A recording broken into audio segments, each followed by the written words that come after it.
Muito bem, meus amigos, 8 horas e 24 minutos. É hoje o Dia Mundial, é hoje o Dia Mundial do Rim, doutora Daniela Pons está aqui conosco, médica nefrologista. Tudo bem, doutora? Como vai? Bom Bom dia, dia. estou bem, prazer de estar aqui com vocês hoje Prazer é nosso. para a gente conversar sobre o Dia Mundial do Rim, que mundialmente é comemorado sempre na segunda quinta-feira do mês de março. Então, o dia mesmo é Seria agora, amanhã, amanhã, né? isso, mas o mundo está voltado para a saúde renal durante toda essa semana. Então, eu sempre pedi para a senhora chegar um pouquinho mais para cá, passei direitinho aqui no Facebook, né? Pronto. Doutora, e como é que faz para a gente cuidar da saúde renal, hein? Os rins, eles são órgãos considerados vitais, né? Eles são essenciais para a manutenção do equilíbrio do nosso organismo. Ele tem várias funções. A principal, né, que todo mundo conhece, é que ele é considerado o filtro do nosso organismo e ele elimina o excesso de líquido, o excesso de toxinas, mas ele é responsável por uma série de outras funções, como manter os íons do nosso organismo dentro da concentração normal, principalmente o potássio, não manter o nosso sangue ácido. E para a gente preservar essa função dos rins, a principal estratégia é a gente prevenir as duas principais doenças que causam doença renal crônica, Isso que faz. são a hipertensão e o diabetes, né? Hipertensão e diabetes são as duas principais doenças. As duas principais doenças. Hoje, né, a doença renal crônica ela comete aproximadamente 10% da população brasileira e do mundo. Bastante gente, hein? É bastante, um a cada 10 brasileiros. E quando a gente pega, né, qual que é a principal causa? De 10, 6 ou 7, hipertensão ou diabetes. Que são duas doenças muito comuns, né, que acometem demais aí a população, principalmente após os 60 anos, de fácil diagnóstico, né, e de tratamento. Dona Daniela, bom dia, um prazer tê-la aqui, trazendo um tema tão importante como esse, né? A gente falar do Dia Mundial do Rim, esse órgão tão importante para a vida da gente. E eu gostaria de saber quais são os sinais que se apresentam, né? Aquela luzinha amarela que acende, que pode demonstrar, apontar que a gente está tendo algum problema renal. Prazer é meu, Carlos, de estar aqui hoje. Essa pergunta é super importante, porque assim, os nossos rins, eles funcionam num limite muito acima do mínimo necessário. Então, para o paciente começar a ter sintomas da falta do funcionamento renal, esse funcionamento já vai estar muito diminuído, muito diminuído. Então, até 30% de funcionamento, os pacientes não têm sintomas.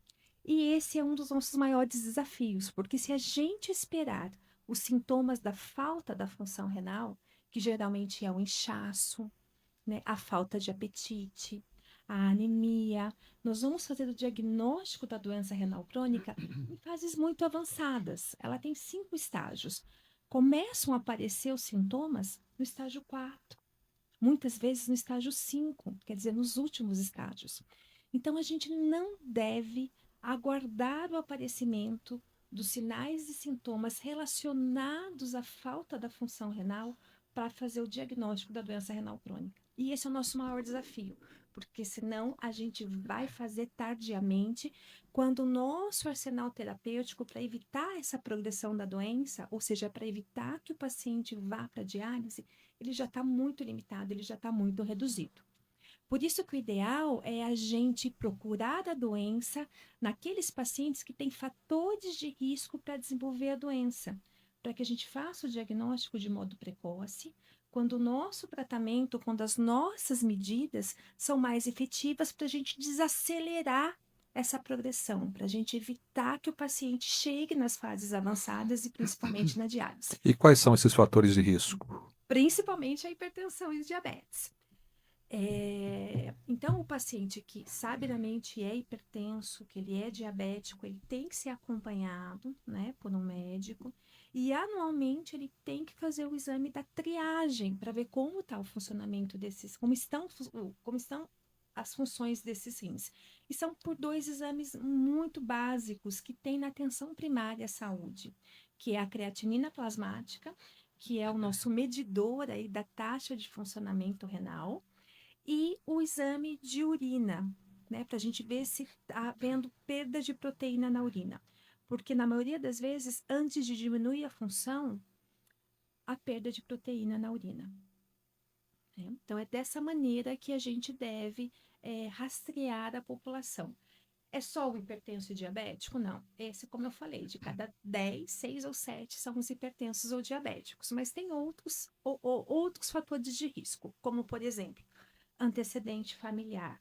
Né? Então, se um indivíduo, se um paciente tem alguém na família, irmão, pai, mãe, tio, já teve doença renal, esse paciente precisa ser triado.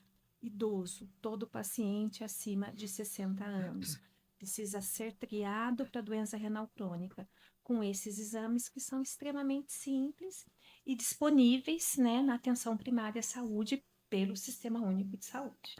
Bom dia, doutora. Prazer em recebê-la aqui. Eu gostaria que a doutora listasse talvez os 5 os principais fatores positivos que a gente pode agregar à nossa vida para evitar problemas e os 5 principais de não, o que a gente não deve fazer para a gente proteger os nossos rins. Então, o que pode e o que não pode. Vamos listar os principais, aí a gente já começa a tomar mais cuidado. A gente já vai ter um bate-papo aqui elucidativo para a gente saber o que pode e o que não pode. Ótimo, Cristiano. Como a gente está falando de uma doença crônica, né? Os principais cuidados são aqueles direcionados para uma vida saudável de uma maneira geral. Então, embora sejam cuidados extremamente simples, na vida corrida que a gente leva hoje, são também extremamente difíceis de a gente conseguir atingir. A gente complica. O simples a gente complica. Exatamente. Então, o primeiro cuidado seria a gente levar um estilo de vida saudável, tá? O que seria isso? Evitar, né, tabagismo, evitar dietas com uma ingestão excessiva aí de sal, né? Então, a gente recomenda, por exemplo, tirar o saleiro da mesa, praticar atividade física, né? Procurar sempre um médico na presença de qualquer sinal ou sintoma que não seja considerado aí normal, habitual, como, por exemplo, a pressão mais alta, um inchaço, um desânimo, uma fraqueza. Então, esses seriam os principais, as nossas principais regrinhas para se evitar as doenças crônicas. Coisas extremamente simples, porque a gente fala modificação de estilo de vida. Sedentarismo, por exemplo, né? A gente deveria evitar. Por outro lado, realização de atividade física. Mas o recomendado são pelo menos 150 minutos por semana. Então, nessa vida louca que atualmente todo mundo leva, né, a gente precisaria reservar pelo menos 150 minutos para fazer atividade física. Essas medidas que são muito simples, né, alimentares, estilo de vida, cessar hábitos que não são saudáveis, comer bem, elas ajudam não só a prevenir as principais causas da doença renal crônica, como elas também desaceleram a progressão da doença renal crônica. Então, ao mesmo tempo, elas previnem e elas... Interessante, muito bom. Olha, você que ligou seu rádio agora, nós estamos conversando aqui com a doutora Daniela Ponce, ela é médica nefrologista e nós estamos falando sobre o Dia Mundial do Rins, que é amanhã que se comemora o Dia Mundial do Rim. E a doutora, no início da nossa conversa, ela disse que tem dois problemas principais, que é a pressão, né, a pressão alta e também a diabetes. Agora, doutora, controlando esses 2 itens, a pessoa tem uma vida normal com os rins dela ou ela vai ter sempre alguma dificuldade? Essa pergunta também é muito importante e bem interessante, Vanderlei. A gente está, quando eu falo a gente, é a comunidade de médicos, né, nefrologistas aí do mundo, numa época muito propícia, muito adequada, muito animadora, com descoberta de novas drogas, inclusive uma delas já incorporada pelo Sistema Único de Saúde, que conseguem retardar de maneira significativa a progressão da doença renal. Então, hoje, é possível a gente prevenir a doença renal crônica em muitas situações, mas uma vez já fazendo o diagnóstico, o paciente tem uma doença renal crônica, ele já perde um pouco de proteína na urina, ele já tem lá a taxa de filtração em torno de 40%, 50%. Então, ele já tem uma doença renal crônica. É possível, sim, tanto com essas medidas simples de modificação de estilo de vida que a gente já comentou, né? Controlar a pressão, controlar o diabetes, dieta saudável, pouco sal, cessar tabagismo, mas também com medicamentos, né? Retardar essa progressão. Eu estou falando retardar, né? Eu não estou falando impedir que ela progrida, mas tem diversos estudos que mostram para a gente que é possível não levar o paciente para diálise, que é isso que a gente quer. Então, se ele perderia aí por ano, se a gente não tratasse 4, 5% do funcionamento renal, com os medicamentos, com o segmento, ele perde 1%. Então, ele consegue conviver aí 35 anos com a doença renal crônica sem que ela chegue nos estágios finais, tendo uma vida muito Tranquilo. próxima do normal, né? O cuidado que ele precisa ter, o que a gente também precisa ter sem ser paciente com doença renal É crônica, verdade. que é o estilo de vida adequado e o tratamento. Então, é possível. E é isso que a gente quer. Muito bem. Diga, Estava Carlos. vendo aqui dados que me espantam, dizendo que até 2040 a doença renal crônica pode se tornar a quinta maior, principal causa de morte entre as pessoas, o que é realmente estarrecedor. Diante disso, doutora Daniela, o que pode ser feito, né, pelos profissionais da área de saúde, da área da nefrologia, pela Sociedade Brasileira de Nefrologia tem feito, no sentido de advertir as pessoas que é um problema sério, que cada vez atinge mais gente, né? Está ligado ao nosso estilo de vida, a questão da gente não procurar o médico para poder adequadamente acompanhar a nossa saúde. O que tem feito com que esses números cresçam tanto assim?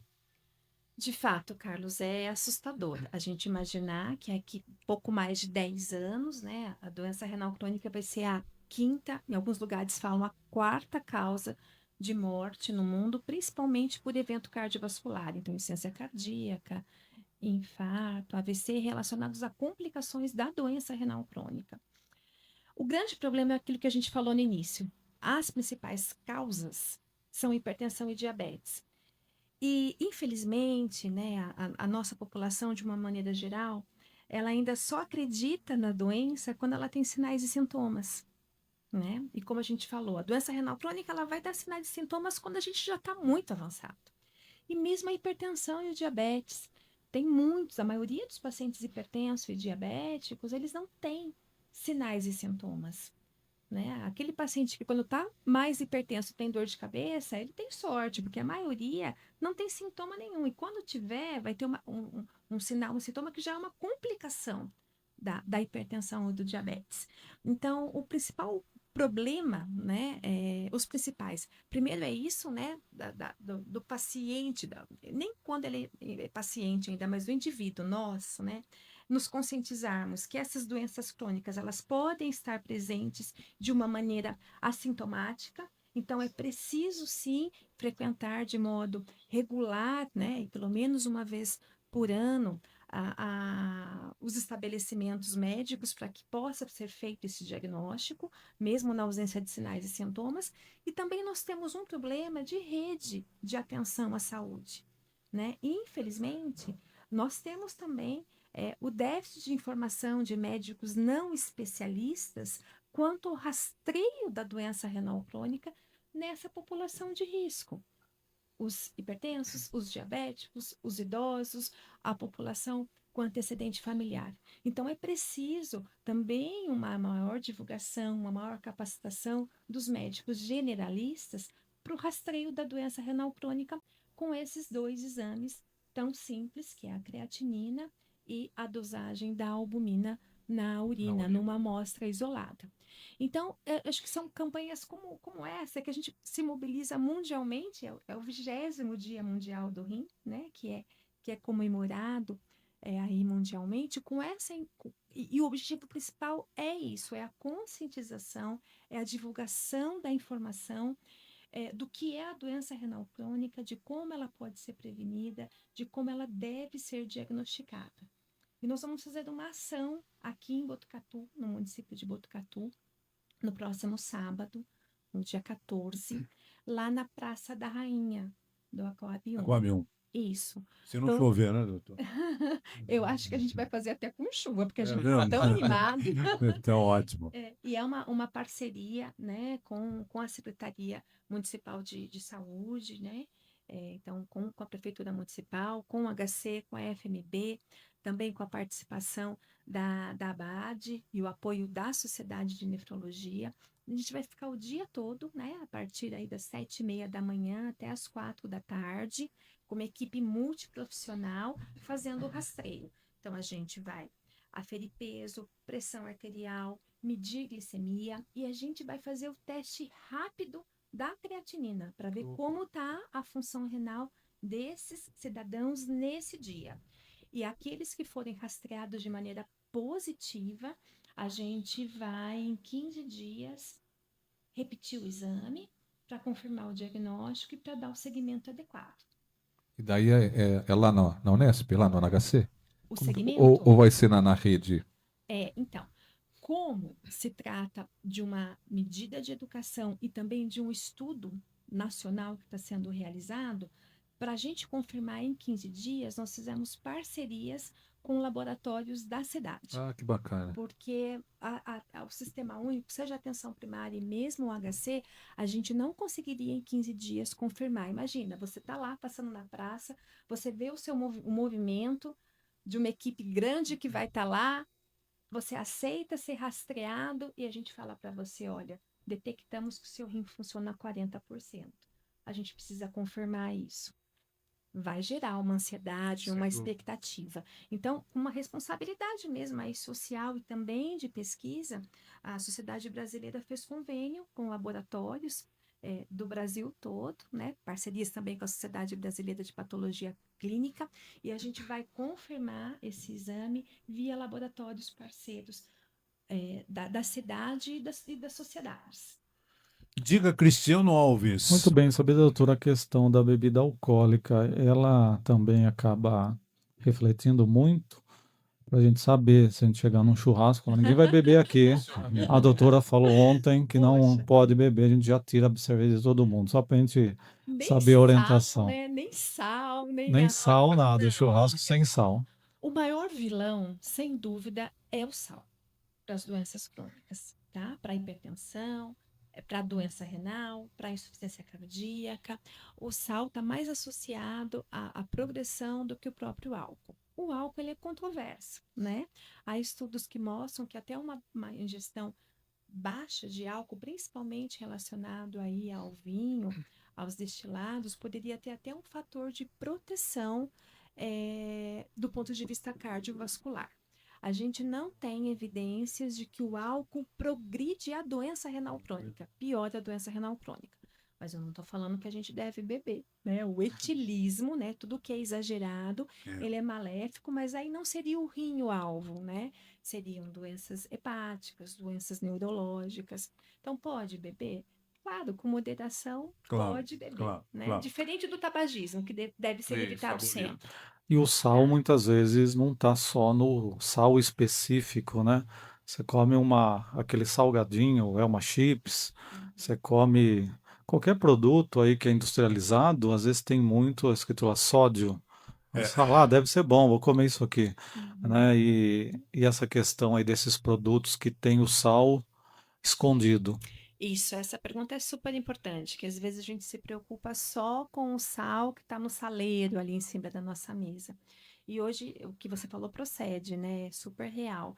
A maior concentração de sal, ela se encontra hoje nos embutidos, né? Nos industrializados. E de novo, né? Nesse estilo de vida que a gente leva, nessa correria, muitas vezes a gente usa tempero pronto, comidas industrializadas, embutidas e onde tem a maior concentração de sal. Então, o correto é que a gente ou olhe o rótulo para ver a quantidade de sal daquele alimento, ou de fato evite, né? Evite o consumo dos industrializados e dos embutidos. Sazon, quinor, joga tudo no Exatamente. lixo, joga Esses aí tudo são no os lixo e campeões. vai na cebola, alho e um pouquinho de salzinho mesmo. O resto joga tudo no lixo. É bem por aí.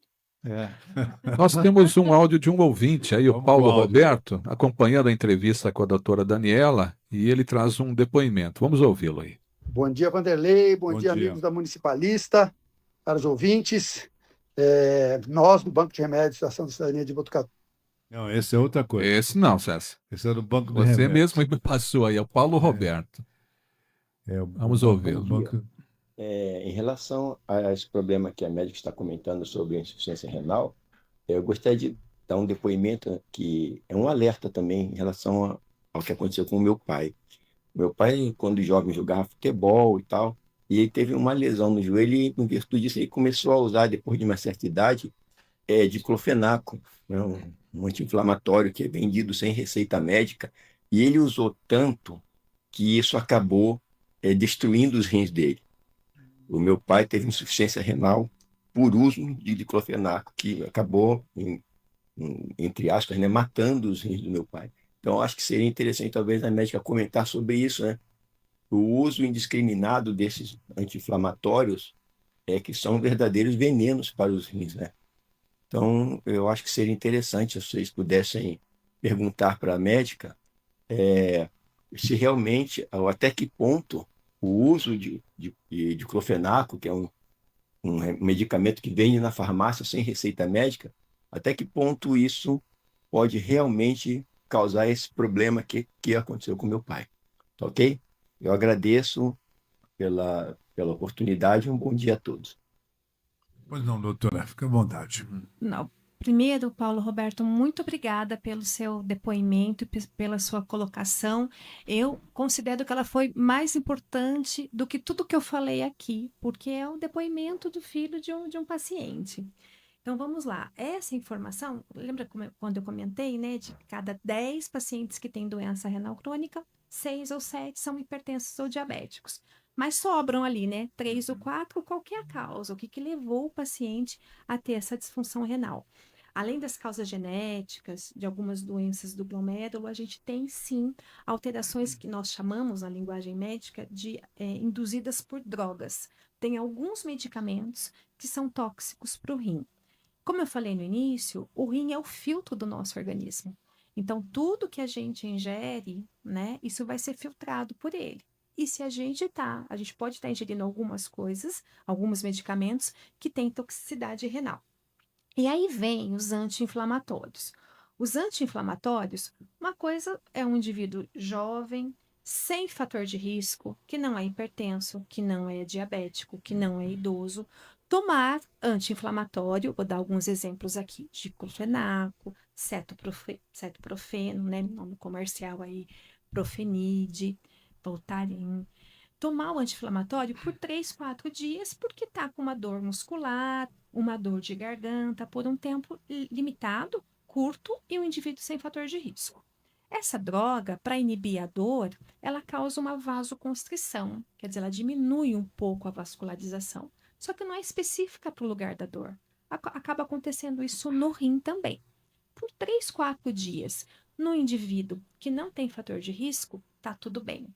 Mas o que acontece em algumas situações? Exatamente o que aconteceu com o pai do Paulo Roberto. Ele tem uma dor crônica, ele já é um indivíduo que tem uma idade mais avançada, talvez associado a outras condições aí de saúde, e toma o anti-inflamatório não por 3 ou 4 dias, que é o tempo que ele deve ser tomado. Toma, o mês tem 30 dias, ele toma 20 dias de anti-inflamatório, isso por anos. Isso vai causar um dano crônico, isso pode causar um dano crônico aos rins, seja por essa vasoconstrição que se perpetuou, ou seja por um mecanismo crônico de inflamação. Então, qual que é o alerta? Anti-inflamatório não deve ser tomado? Não, é uma droga que alivia sintoma de dor. Então, ele pode ser tomado, mas ele deve ser tomado por um tempo restrito, 3, 4 dias no máximo. E se é um paciente que já tem fatores de risco e um paciente que já é renal, ele deve sempre ter orientação médica. Senão, pode ser sim uma causa de doença renal crônica.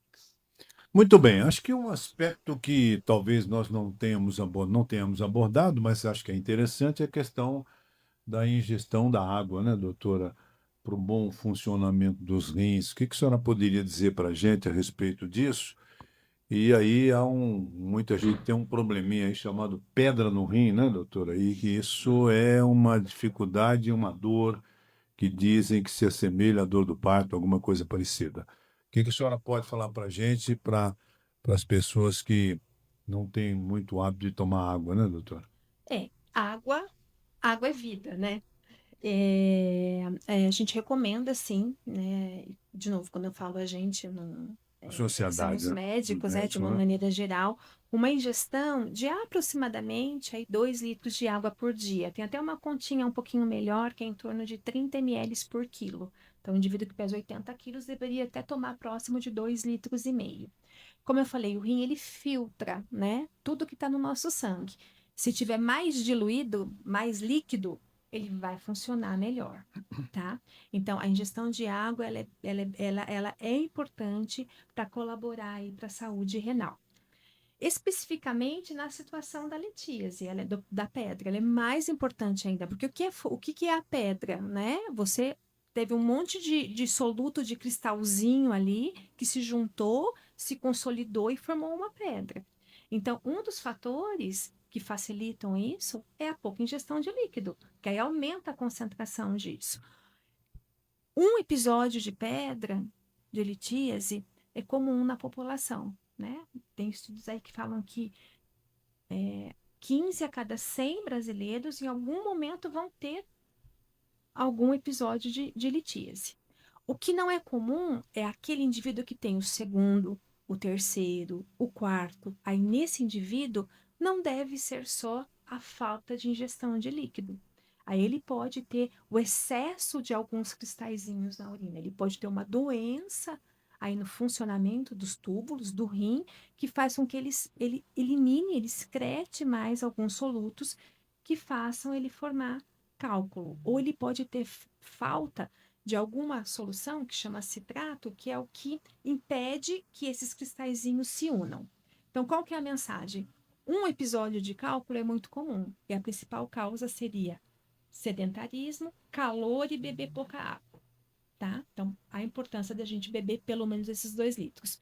Mas ter 2, 3, 4 episódios de cálculo pode não ser só a falta de água, pode também ter uma doença renal aí que justifique ele eliminar esses cristais na urina e formar cálculo. E dói, viu? Eu já tive e dói, viu, amigo? Teve um só? Dói Vários. um só até hoje. Então você está dentro do que pode acontecer. Tomara que pare por aí. Tomara que pare por aí. Agora, doutora Daniela, quando o comprometimento do rim ele já está numa fase mais avançada e a pessoa tem que partir para a questão da diálise, né? O que isso representa para a vida da pessoa? O que é a diálise para quem não, o leigo que está nos ouvindo? O que isso realmente tem impacto na vida das pessoas? E eu aproveito a pergunta para perguntar, e a hemodiálise, o que é? Tá joia. Então eu vou começar pelo otimismo, tá? O nosso trabalho todo, né, embora eu seja nefrologista, que é a especialidade que cuida do paciente com alteração da função renal, o nosso trabalho todo é para evitar que esse paciente chegue até a diálise. Mas ele pode chegar. E aí, quando ele chega, a diálise é para viver e para viver bem. Então, eu comento assim: se de repente o coração do senhor parar ou quase parar, se o fígado do senhor parar e quase parar, o que a gente tem de alternativa de tratamento? O transplante. E se o rim quase parar ou parar, o que a gente tem de tratamento? O transplante e a diálise. Então, dos órgãos vitais, né, o que tem um tratamento que se aproxima da substituição da função do rim, da sua função, é o rim. Então, a diálise, ele é um tratamento que visa a substituição da função dos rins, para que o paciente continue vivendo e vivendo bem.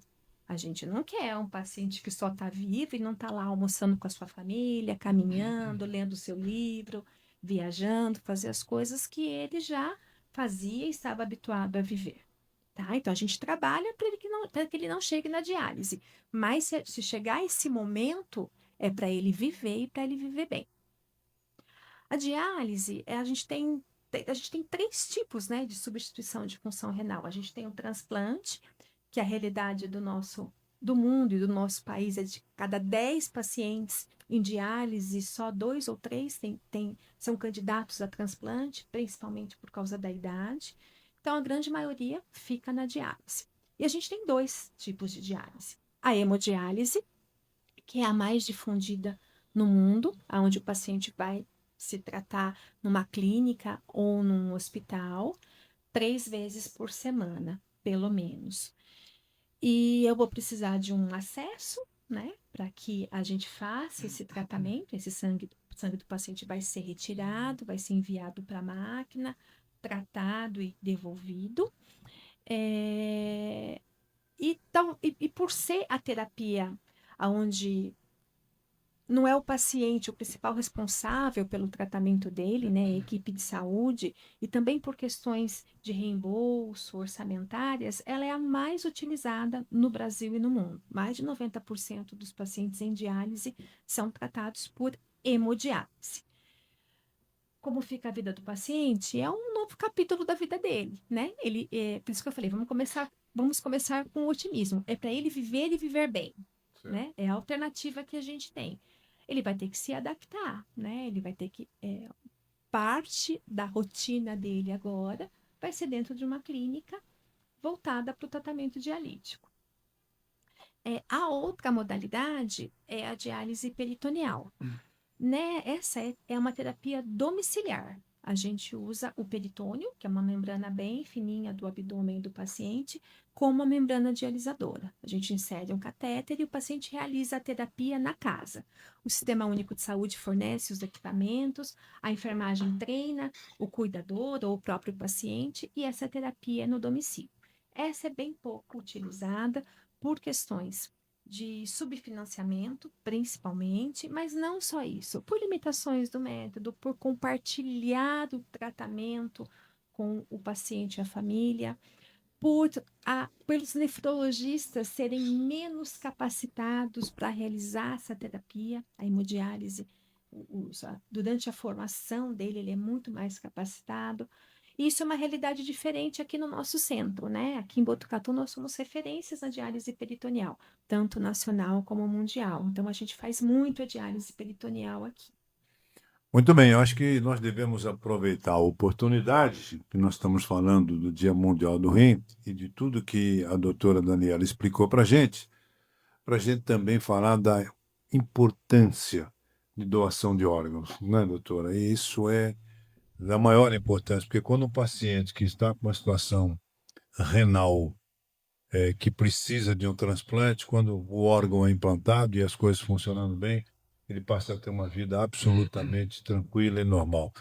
Então, todos nós devemos realmente ter essa consciência de que podemos ser doadores, né? Podemos falar com os nossos familiares que autorizem isso, porque nós vamos partir um dia, mas os nossos órgãos vão fazer bem para alguém, né, doutora? Eu acho que isso é de fundamental importância a gente relembrar aqui. Sem dúvida. Então, como eu comentei, a gente tem 3 possibilidades de tratamento quando os rins ficam muito pouco funcionantes, né? A hemodiálise, a diálise peritoneal e o transplante. E, sem dúvida, o transplante, ele é o melhor tratamento das 3. Ele oferece melhor qualidade de vida e melhor sobrevida. Então, o paciente vive melhor e mais, tá? E tem 2 tipos de doadores, né? Tem o doador vivo e tem o doador falecido.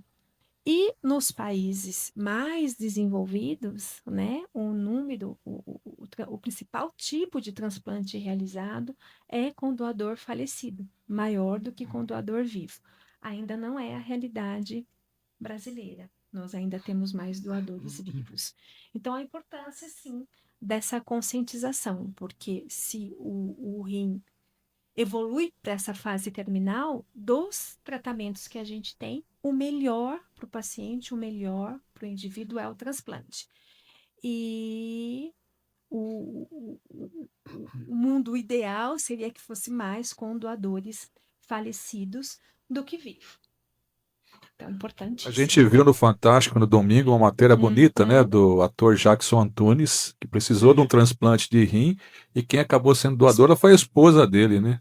Foi a esposa dele. É um achado isso, né, doutora? Sim, principalmente, Carlos, porque o doador, ele tem que ser alguém 100% saudável. Uhum. Ele não pode ser hipertenso, ele não pode ser diabético, tem, né, um limite da idade, ele não pode ter tido pedra no rim.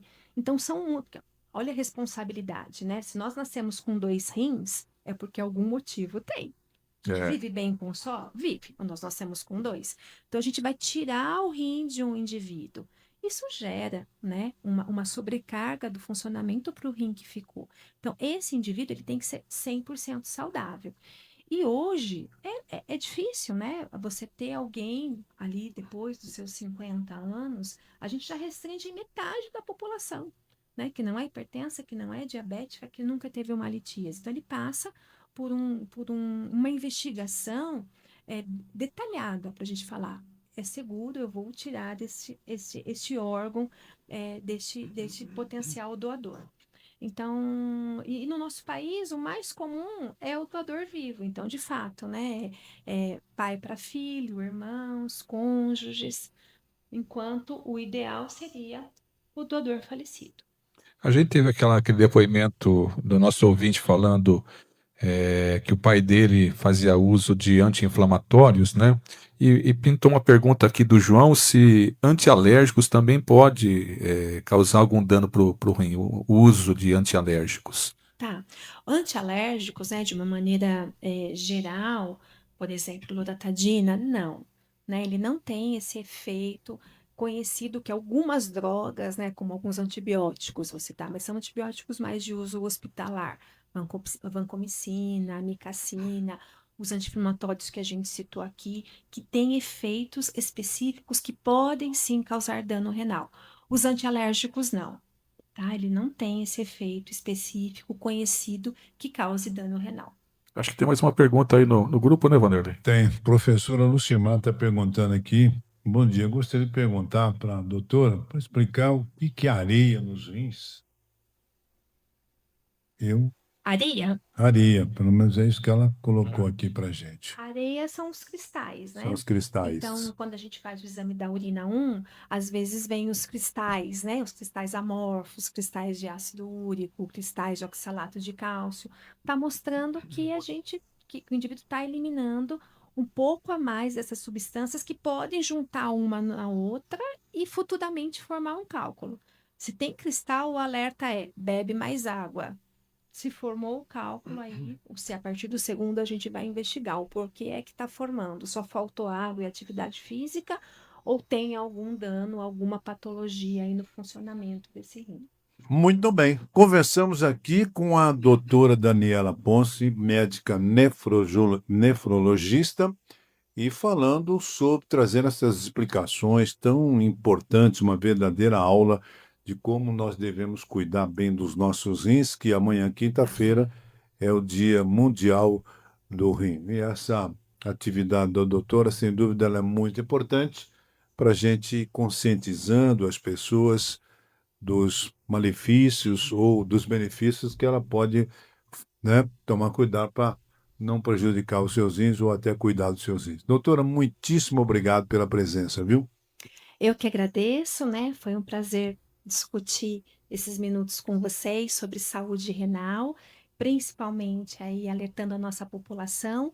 E eu vou terminar deixando o convite, né, para que a nossa população botucatuense vá no próximo sábado, com chuva ou não, até a Praça da Rainha na Coab 1, aonde a gente vai continuar essa conversa e principalmente rastrear a população para doença renal crônica com o exame de creatinina. Muito Que horário obrigada. que é? Das 7h30 às 16h. Que legal. Começa cedinho, então, né? E seja portador de um abraço nosso aqui para o doutor André Pode Malbi. deixar. Verdade, Ele tá bom? também pediu para que eu desse o abraço dele a vocês. Tá legal, muito obrigado, viu? Obrigada. Bom, são 9 horas e 4 minutos, nós vamos para o intervalo, daqui a pouquinho nós voltamos com mais informações. Até já.